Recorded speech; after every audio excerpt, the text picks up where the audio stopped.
Welcome to another episode of Esports Connected. I'm your host, Megan Van Petten. Thank you for joining us today. We have Danielle Rourke. It's going to be a long introduction. She's a gaming culturist. She is our new chair of the research committee here at Esports Trade Association, the Denver chapter chair, as well as this year's award recipient of Ambassador of the Year.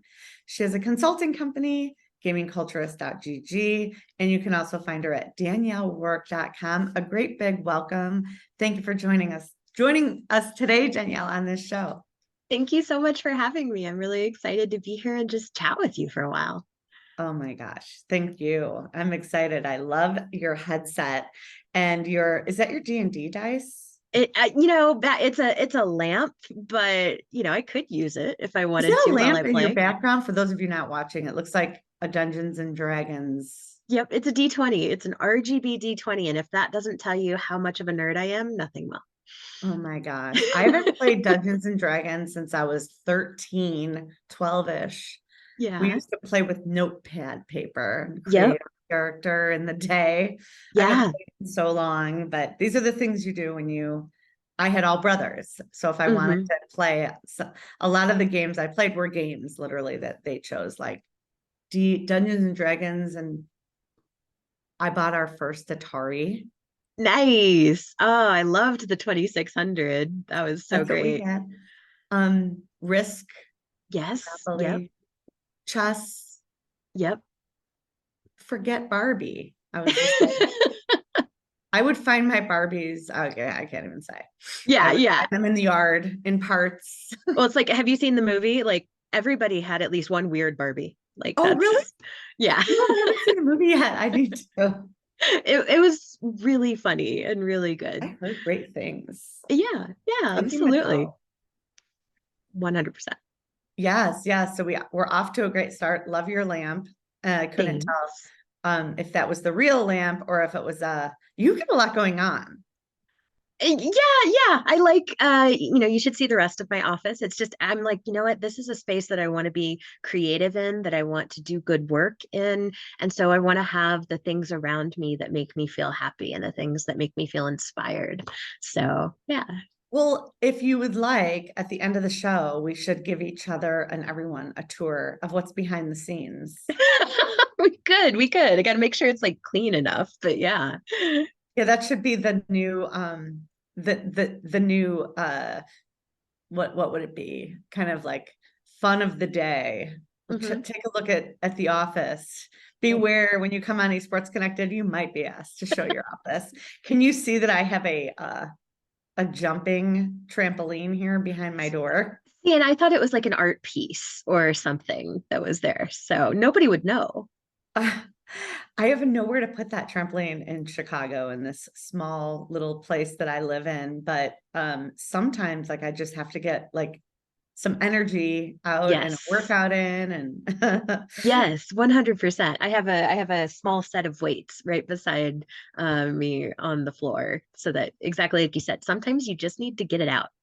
Don't you? Like, just like, all right, let's do this. Because I oftentimes can't get downstairs fast enough for a call, and I'm in the condo and I have some minutes, and I'm not like just jumping. Sometimes I'm just like, just like moving, it's not like a radical workout of any sort, but I'm just like, trying to be mindful of absolutely being on Zoom and sitting and I just want to stay healthy.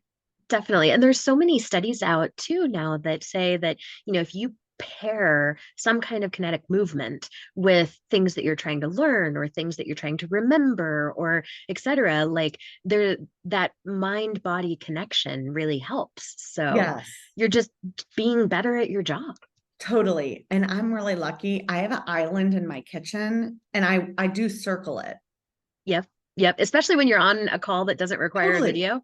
Yeah, exactly. If I don't have to be sitting, I try not to, but I should probably sit a tad more to get some of my written work done. I just try to be as fast as possible with that. And I'm sure people can feel it. But yeah, moving is key. So enough about that. Tell us about you, how you started in gaming, all the things you're up to, the new Gaming Culturist, how exciting. What a brand that you're you're doing so much. So let's hear it from the very beginning. From the very beginning. Okay, I was born on a stormy night. No, I'm just kidding. We're not going to go that far back. But yeah, I have done a lot of work in education. I've done a lot of work in technology over my career. And so one of the things that I very much want to share, like as I'm kind of sharing my history, and I talk a lot with students and young people about too, is that you should never think of your career as just starting on the bottom rung of a ladder and then getting to the top rung of a ladder and Yeah. that's it. Yes. There's a term that I love called a career lattice or a career matrix as opposed to a ladder, because it is like nobody's career is straight up anymore. Maybe that was the case like 40 years ago, but now like you're switching jobs, you're switching industries, you're finding other things. And then with the advent of computers and the internet, and now I'm really dating myself, but and AI and all of those things, there are so many opportunities now that didn't even exist 15 years ago. Yes. So that's really my main goal when I talk to people about my history and my work, and my own career lattice, is that don't be afraid of where it's going to take you. So, when I was young, I loved video games. I too had an older brother, and so got into Diablo and got into StarCraft and a lot of the Magic the Gathering and the games like that, because I wanted to play with my brother. Yes. And so then I developed a love of it on my own. And then I started finding friends who loved those same things. So I was a gamer ever since I was a little girl. I remember playing on the Atari. I remember playing, Nintendo and on the old 386 computers, and really just had a love of it. And so by the time I was 11 or 12, I thought, okay, I really want to work in the gaming industry. And I wanted to be a cinematics artist for Blizzard because I just thought that their cinematics were so amazing. So that's what I worked towards. I started taking art classes, I took technology classes. I actually got pre-enrolled at the Art Institute of Phoenix to go for game design, like when I was a sophomore in high school. But that same like summer between sophomore and junior year, I actually found out that I was pregnant with my son. And so your whole life kind of turns upside down when that Just a happens. little. Just a Never kind little of bit. pregnant. Yeah, Right. exactly. You're always 100% pregnant. So I knew, and I came from a background of, we were not well off. And so I knew I was going to have to work to support myself and my son. And I was like, man, I don't want to go to school for 8 hours a day and then go to work for 8 hours a day and never see my baby and never, et Yeah. cetera. So I decided I made the really hard choice because I loved school. I was on track to be like valedictorian and et cetera. Yeah. But I made the decision to go ahead and drop out and get my GED right away. And then I enrolled in community college and started taking like night and evening classes so that I could work, but I could do Yeah. some of the work at home and things like Yeah. that. So then, that kind of kickstarted this cycle in my life of I was a single mom, I was going to school full time, I was working full time. So I was pretty busy. And during that time, I was like, okay, so I thought that the gaming thing was going to escape me. And I was like, okay, it's just a hobby. I can't make a living at that. So, went through a few different iterations of jobs, thought I wanted to be a teacher, then thought I wanted to be a psychologist, and finally settled on being in technology because I'd always loved computers and it was a field that paid relatively well and there were a lot of opportunities. So ended up getting my associates in psychology, but then my bachelor's and my master's in information technology in various spots. And then went on to work for places like Verizon Business as a test project manager, testing the underlying cables that you do communications across the world. And then I went to an accounting firm and I was a systems analyst and a QA analyst, and I wrote some of the XML code. Then I went on to Cargill, which is the world's largest privately owned food producer, where I was a business analyst first, working with developers and users to figure out, okay, what do you need changed in these technology systems and how can we get it the most efficient way possible? But then rose up to being a development manager, managed teams of offshore developers as well as developers in Canada and Minnesota and all over the world. Went through kind of a growth period there, decided, hey, we'd really love to expand. And I really wanted to be a part of education. And so I actually ended up getting a job at the University of Colorado Boulder, where I eventually became an IT director over student systems, as well as the online programs, like making sure that they were all connected on the back end correctly to help students get through there.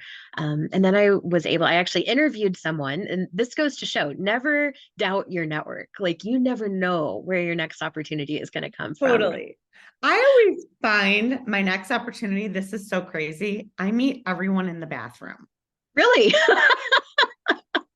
Everyone. Like, fascinating. Be like kind to everyone, because you never know. Like, yes. I'm the one that would like go in for an interview, be in the bathroom, meet the lady that was ending up like my hiring person. Yes. And then like, oh my gosh, like, really glad I said please and thank you during that. Exactly. That it's true. It's a small world. Like, just it be is. cool. Yeah. Yeah. So I had an opportunity on my team at CU Boulder that I needed a solutions architect. And so I interviewed this woman. She was amazing, dynamic, etc. She came from Columbia University. And she ended up, I made her an offer, but academia cannot always pay as well as corporations can. Sure. So she ended up going to Dell, and I was like, okay, no harm, no foul, let's stay in touch.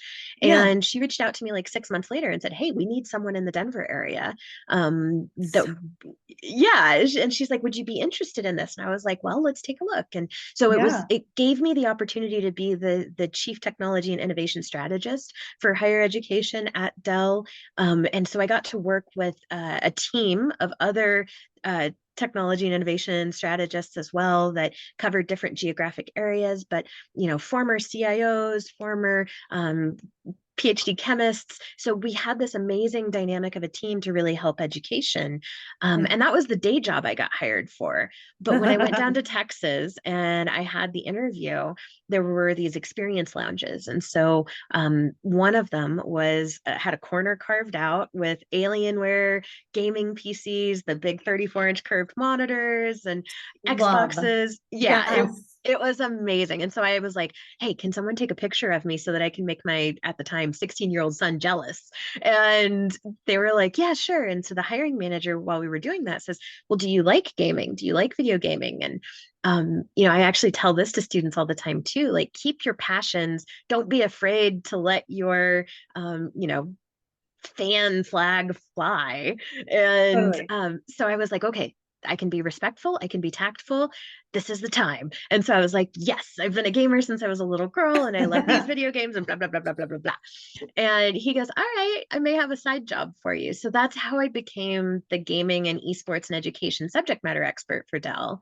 And, was able to work with colleges, universities, K-12 school districts, organizations all across the globe on the benefits that esports can bring to students, to colleges and universities, to programs for inclusion, diversity, just really helping along career pathways and helping a sense of community for students who maybe never found it anywhere else. So that, I was lucky enough to spend almost 4 years doing that, made incredible connections like Esports Trade Association and so many others.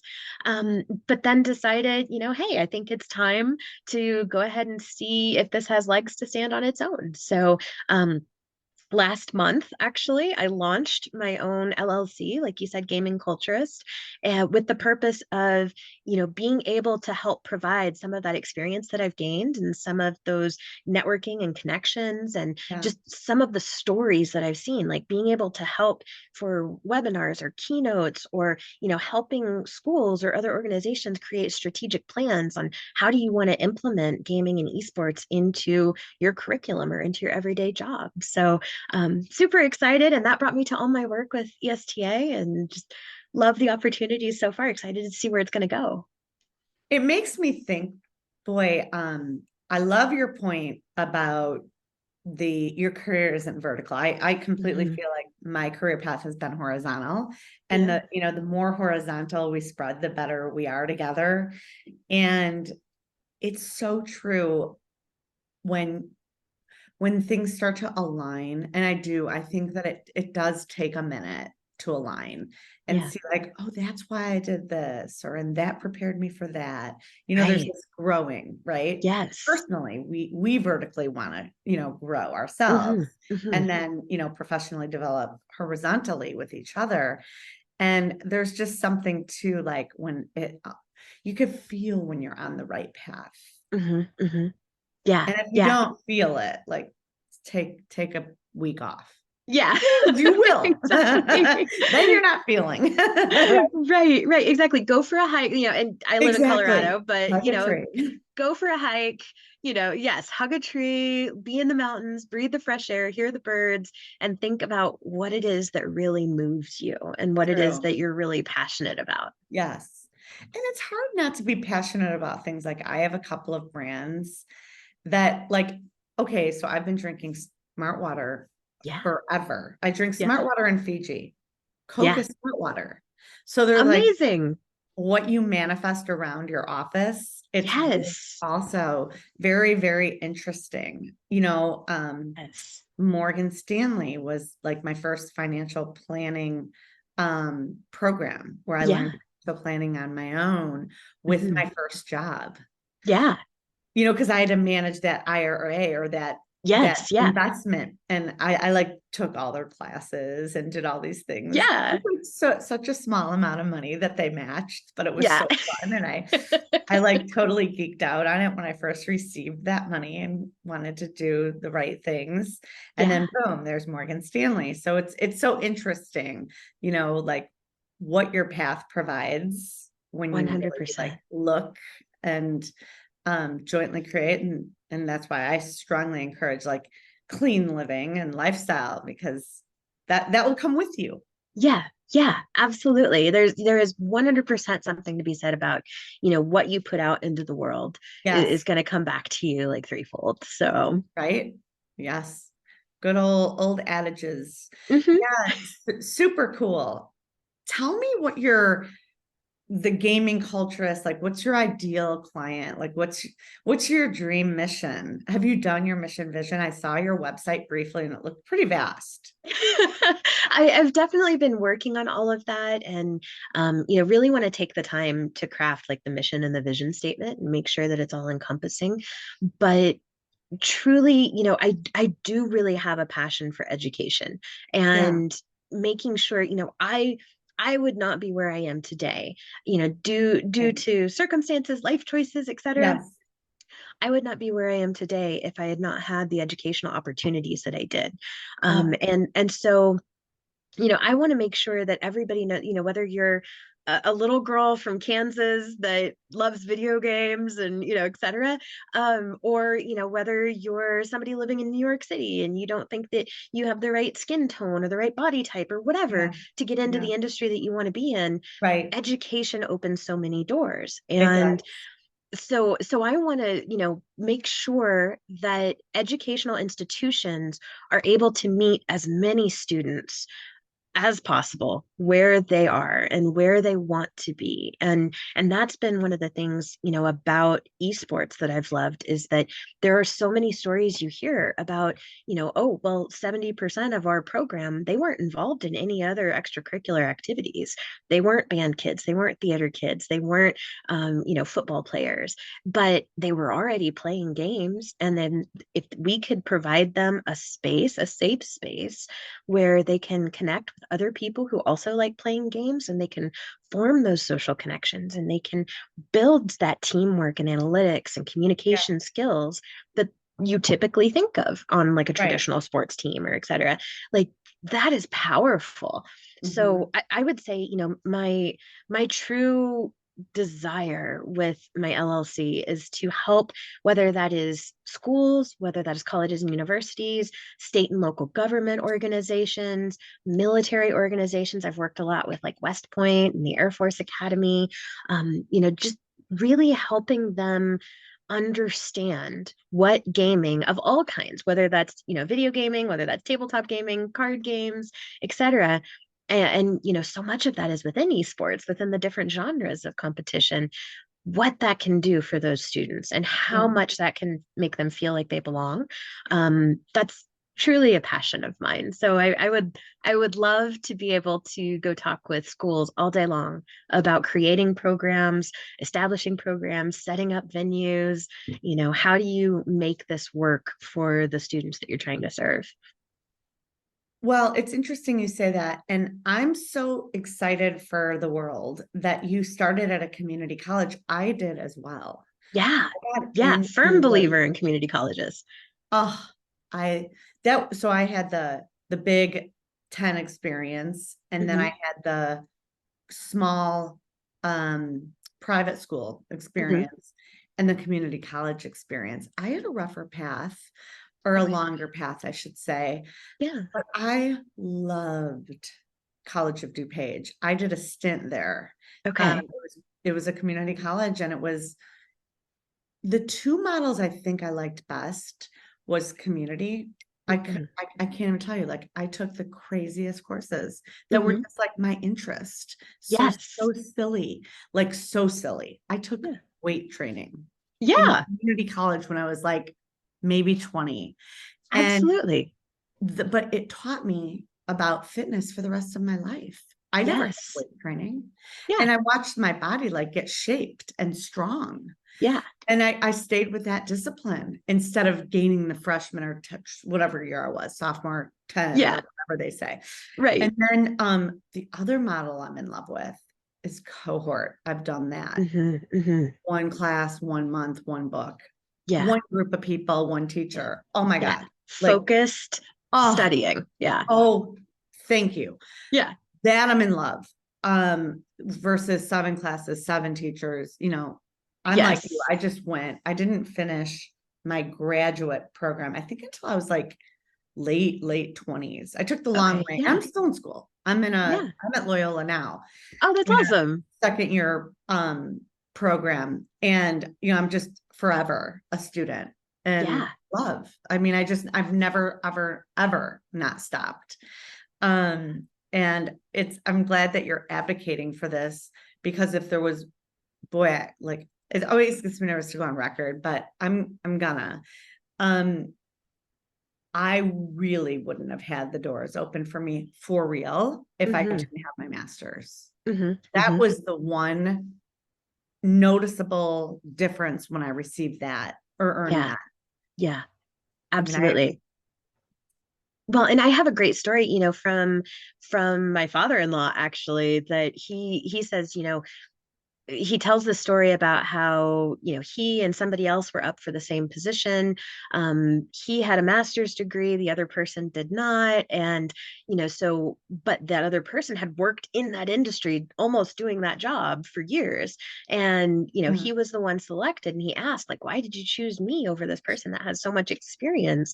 And they said, because you getting that degree, whether it was in the discipline that we needed or not, showed you had persistence and showed that you could stick with True. a long-term goal and actually achieve it. And, I think that reflects so much in esports too, especially like esports and education, because it's tough to put on esports tournaments. I mean, It is. you have to think about the logistics, you have to think about power, about the internet connectivity, about, are people going to bring peripherals that plug in or not? Do you have licenses for all of the games that you're wanting to play? How do you have the AV set up? Are you going to stream?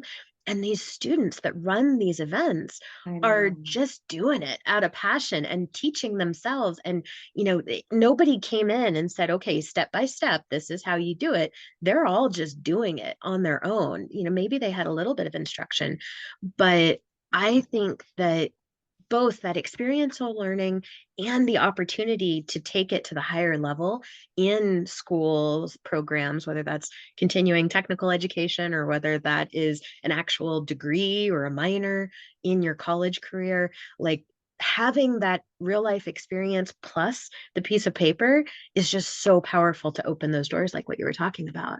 And it seems like there's some sort of trend that, I'm not that cool. John Davidson keeps me cool. That's for sure. But it feels like there's a trend like, I don't need the paper more than it Yeah. was in my day. In my Hmm. day, it was like when I get the paper.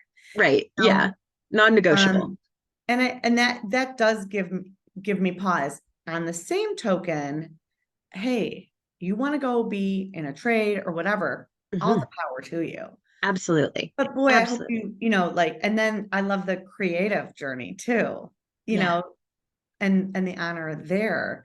So I do, I get most excited when people go to college because I know what it did for me is all. Absolutely. And there's more to kind of the collegiate experience as well. It's about community. It's about figuring out how to live on your own in the world and figuring out what it is that makes you a person, not Yeah, what your parents told you, not what your high school told you. It's what makes me tick and what totally. drives me and makes me passionate. And I Yeah. think I think that's really one of the reasons that we're seeing so much success in the collegiate esports programs, because if you provide that space for the students, they're going to come to it in droves and they're going to say like, yes, this is what I identify with. I always have. And maybe I haven't always had supportive people in my background that have said like, yeah, go play some video games or et cetera. Whereas if they have these programs in their schools, then they're like, this is okay, you're accepting me for this, like you're encouraging me to do this, and it just maybe gives them some sense of fulfillment that they didn't have before. It feels like to the community colleges when I was there, they had the budget, it felt like, and I don't know why, but it like there was a learning lab, there was Hmm. a math lab. I went there. Yeah. I The math was harder for me. Hmm. So I just like hung out at the math lab during the math tutors hours and like got help. Yeah. And then there was a part of my education where we had to like shift to getting email and things. So I Hmm. hung out at the computer lab, Yeah. and learned everything I needed to know there. And it was all complimentary. It was part of being a student.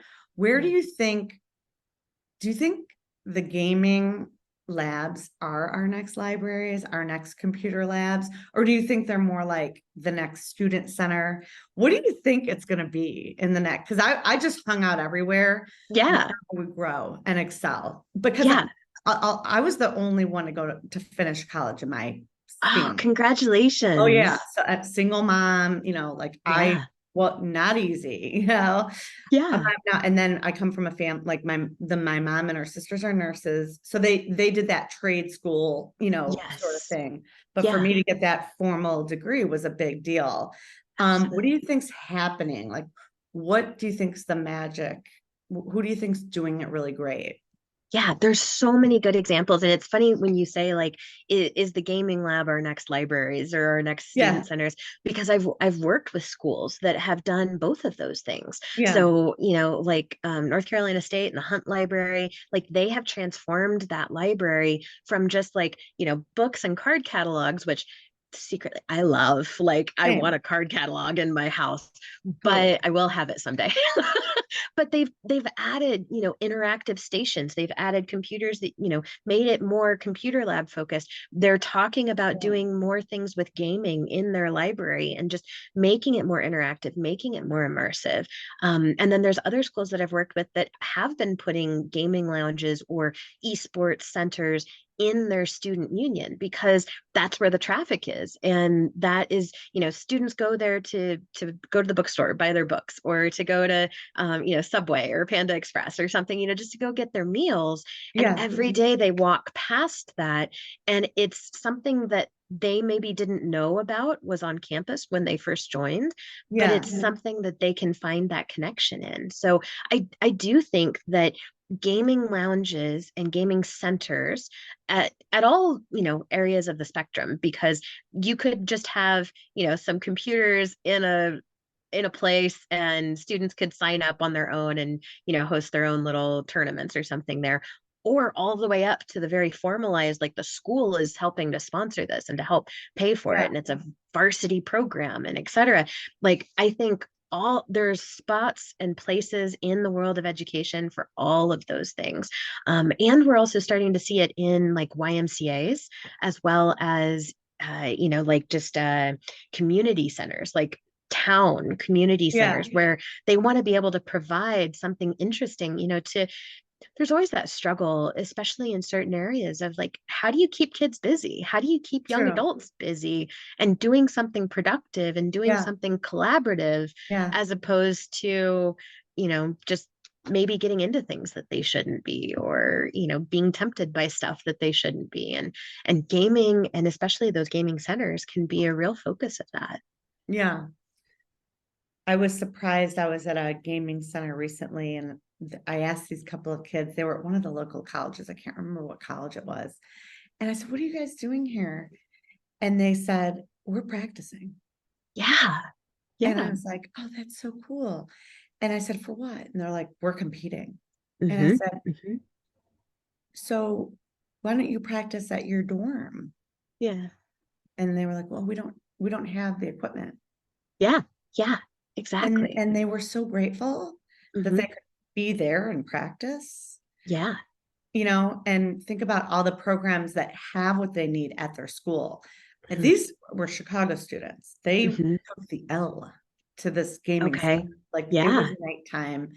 And I said, "How long do you guys practice?" And oh no, how often? And they're like, "We come here twice a week." And they were like, they were so lucky to be there versus like Yeah. I would kind of be like, "Man, I wish it was at my campus." They weren't even asking for that. They didn't even know what they didn't even know. What Yeah. they didn't know is they have no gaming lab. Yeah. Yeah. What they knew Absolutely. was we have this, and this is Mhm. so cool. It was at Mhm. Ignite Lounge. That's where I was. I can't remember what college um didn't have the lab, but I was like, oh my gosh, these that Yeah. it's Yeah. it, Well, it really is Wild Westy. it In 10 absolutely years, is whatever still. college they were with is gonna have something. Oh yeah. 100% they will, and Right. I think there is still, despite, League of Legends being out for almost 20 years, and, esports being around, and, formalized and informal competitions existing, we still get, when I was at Dell, we would still get emails from some of the administrators that say, I think this is a bad idea. This is a waste of money. This is, parents shouldn't be paying for their kids to play video games and et cetera. And you're like, okay, yeah, if you're talking about the student staying in their dorm room by themselves and just playing a single player game all day long and not going to school, yeah, parents shouldn't be paying for that. But that's not what esports is.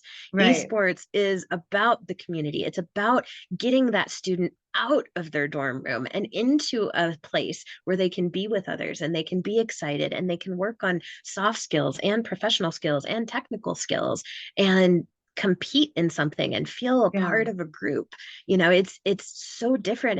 And that's why I always encourage, like if you're if anybody that's out there watching, if your organization or your school or your students or your faculty members or your teachers, if they're coming to you saying, hey, I really think we should do this, and you have any doubts, ask them to take you to an event. Like, go to an event, because once you go to an event, I have never ever in my life talked to anyone who went to an event and didn't walk away going, wow, I get it now. Like that, okay, I see. Right. I've never talked to anybody who was, either unfamiliar or against it, that then went to an event and they were like, yeah, I still think it's bad. Like, nobody. The Right. live events and the competition and the teamwork and the communication, they convince everyone. It's true. It speaks for itself. It It's does. so endearing. I'll just share this. Boy, I mean, I've been doing events, for decades. Hmm, Like what you hmm. were at a couple weeks ago, Esports Yeah, Next. which was amazing, by the way. If you haven't gone, anybody out there, go to Esports next year. It's never felt more like a family reunion than it did, and it only gets better. Mhm. There's nothing like you walking in, putting your bag down, and helping. And that wouldn't have really happened a decade ago in my industry. Yeah. We would have had the infrastructure set up to kind of prevent breakdowns Okay. in association. We Yeah. would have people there. It would be pretty tight, right? Yeah. Yeah. Esports, like the way Esports Next was, it's kind of by design, but kind of not. To Yeah. have a breakdown, to have community help, to Hmm. have the students, you know, I honestly, I didn't do that 10, 15 years ago. We just didn't. And Yeah. now it's welcomed. Put Hmm. your purse down, put your bag down, put your backpack here. Sure, pass out shirts. Like, Yeah. it's a better feel. And I feel like esports in itself and gaming and these events are teaching teamwork Hmm. to the world, Yeah. our generation of hope that is doing such a good job for our future. Absolutely. I could not have said that better myself. It is all about just everybody jumping in and helping out Is because so they love cool. it. I know. And you did it. And it was right there, where as event coordinators, because you'll probably be on the Esports Next. Well, you're on the Esports Next 2024 team because you're presenting what's selling 2024 for research. And, you know, literally, we can hire an event firm per se, Mhm. or work with volunteers, for the local universities. And there's Yeah. just a richness there. And it's just gotten, Yeah. without saying. And in that, it truly makes us better versus Absolutely. a show that's being put on for us. Yeah, yeah. Well, and it's such a win-win situation too.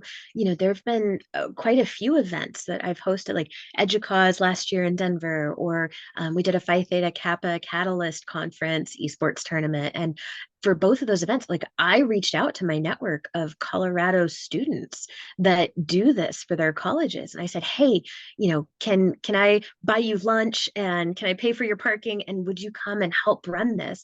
And it's something, I would encourage any industry members that are out there listening as well to really make those connections with your school districts, with your colleges and universities, and say like, hey, you know, maybe it's not, a $10,000 gig, but we can make sure you're fed. We can make sure that you don't have to pay anything to get here. If we could just have some of your time, and then write references for those students, write recommendations for Yes. those students. Those are events and things that those students can then put on their resumes as they're Yeah. looking for full-time work, especially in the esports industry. Yeah.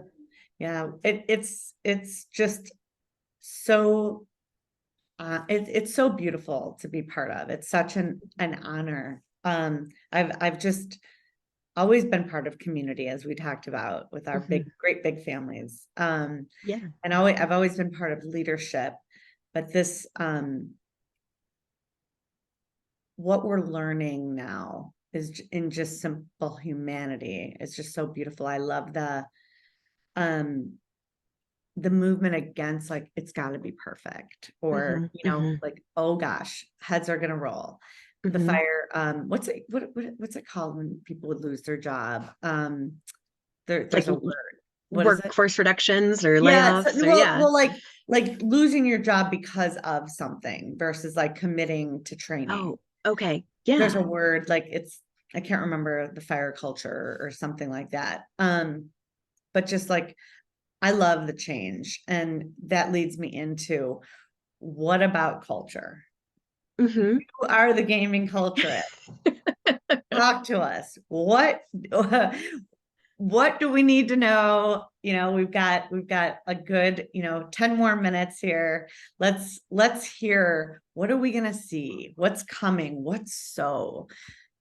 Yeah, absolutely. So the amazing thing about gaming culture is that it keeps evolving. And, you Mhm. know, at its core, it's about community because it's very hard to play a game by yourself. Like, yeah, you still can, but then what do? You go and you talk about it or you post your high score. If you even go back to the days of the arcades, like, was there anything more exciting than getting your three initials at the top of that high score list on Pac-Man or on Galaga or anything? Like that was what was exciting, was letting other people know, hey, I'm really good at this. And so even if you're playing a single player game, it's still about community and it's still about interacting with other people and, embracing all of the different worlds that gaming Yes. can bring to you, whether that's a tabletop game about, magic or, being a doctor in a futuristic cyberpunk setting, or, whether that's a video game fighting dragons and monsters, and, or if you're, playing soccer with cars like Rocket League, like it lets you immerse yourself into something that may or may not be possible in real life. And so there's a little bit of an escapism to it, but there's also the community to it. And to me, that is the thing that keeps ringing true.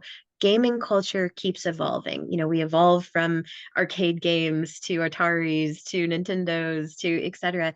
And it will always be evolving. At least I hope it will always be evolving because that keeps it new and interesting. And Totally. yeah, but the thing that remains at its core is people interacting together and people having fun together and Yeah. people learning by doing, not really like being told this is what you're going to learn. No, you're getting into it and you're learning. There are so many great games out there about learning that are not ed tech games, like Yeah. Assassin's Creed. Like you go play the Assassin's Creed series and you're going to get a master class in history and like world history and world cultures, Yes. and just so many different things. When you play things, when you play D&D, like what we were talking about, you have to use math.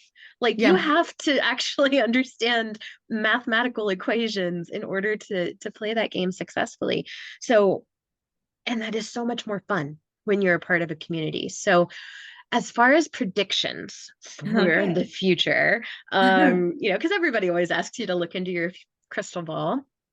Um, I 100%, I can say without a doubt, community is still going to be a driver of gaming culture because it always has been, and in my opinion, it always will be. And that's really the thing that makes it great. So, ways to bring people together, whether that's virtually, whether that's in person, whether that's a hybrid approach, any anything that allows you to play and to be with or around or compete with other people is going to be a success and is going to continue on in the future. And what that looks like with the advent of, I shouldn't say advent, with the evolution of AI, we're already seeing like NVIDIA sponsoring some of the amazing work, like having AI non-playable characters that will interact with you differently depending on what you've done previously in the game or what choices you make and dialogue options.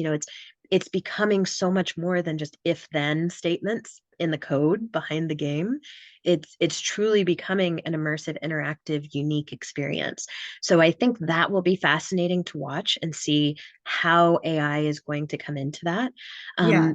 I'm also a huge, like we talk about tabletop gaming and card games and et cetera.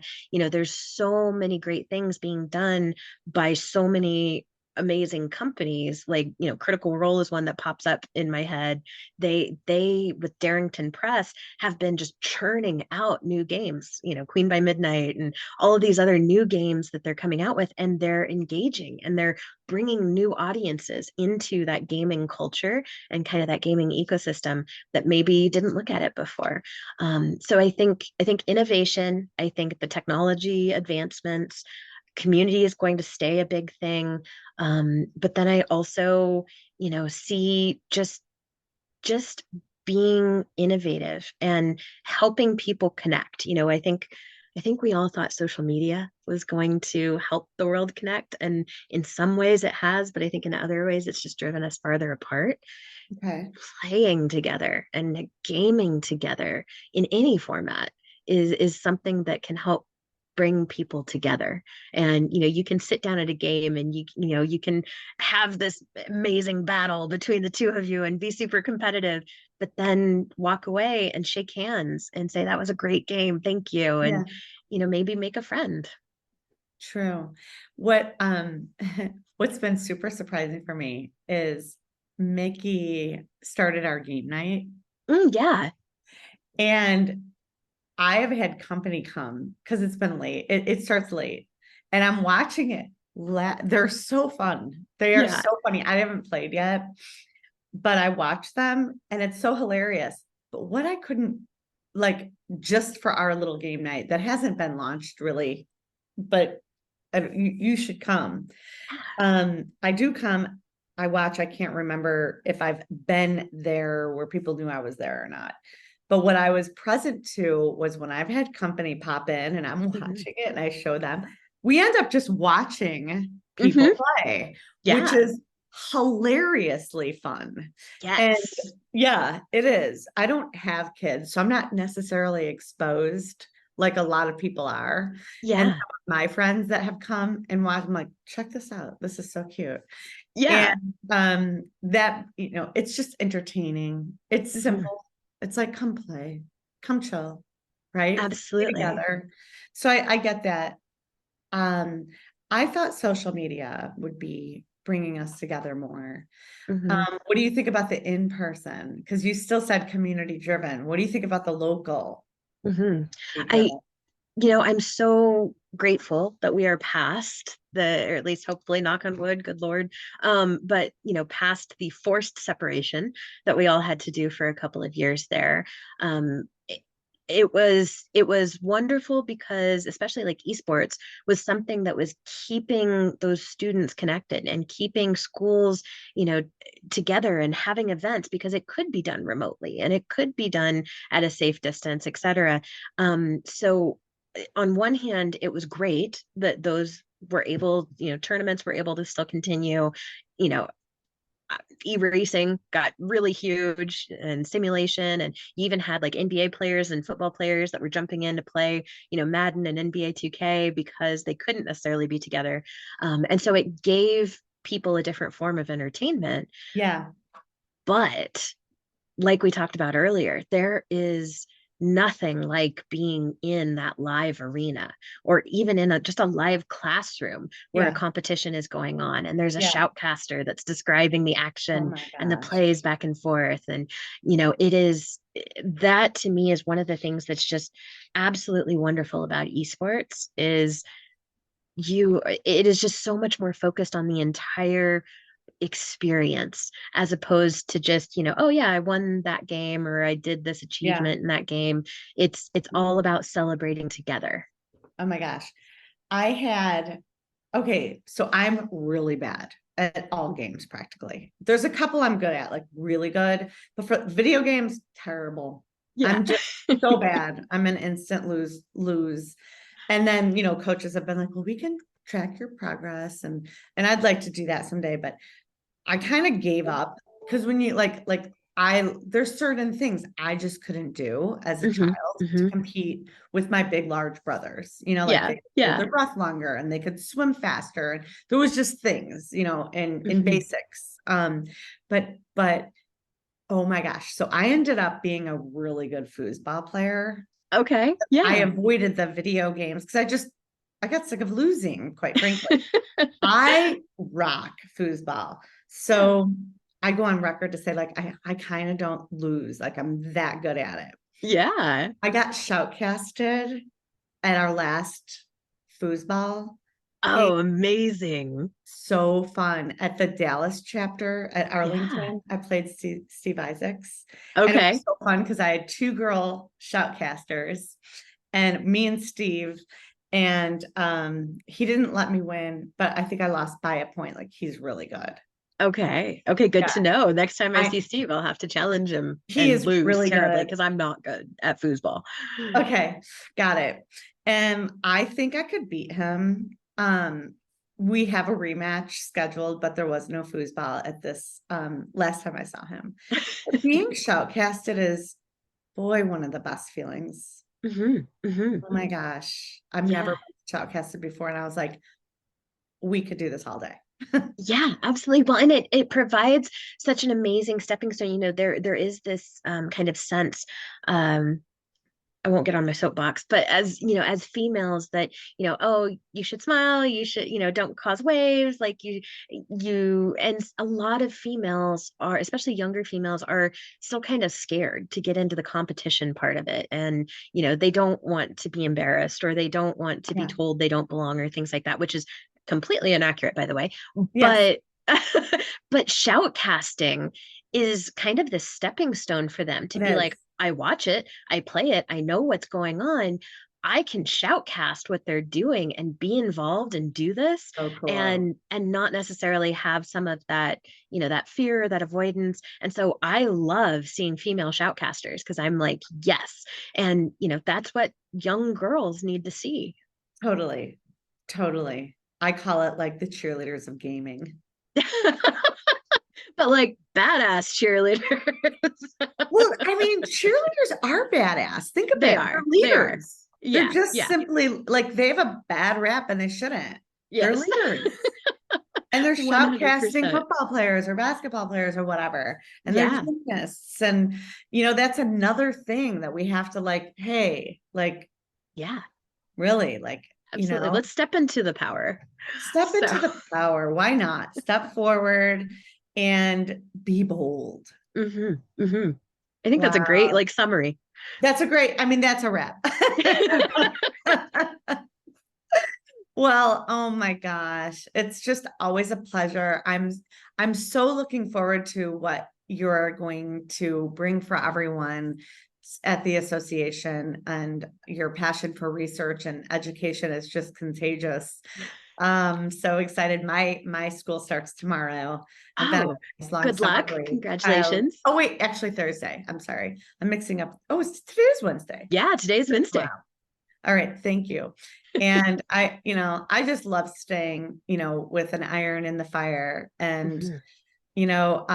I love what you're, for those of you that aren't watching, do one thing every day that scares you. That is what Danielle has. And that's cool, just to keep it spicy and Hmm. stay in the power and walk toward the forest. And I also can't believe you're a next generation trucker.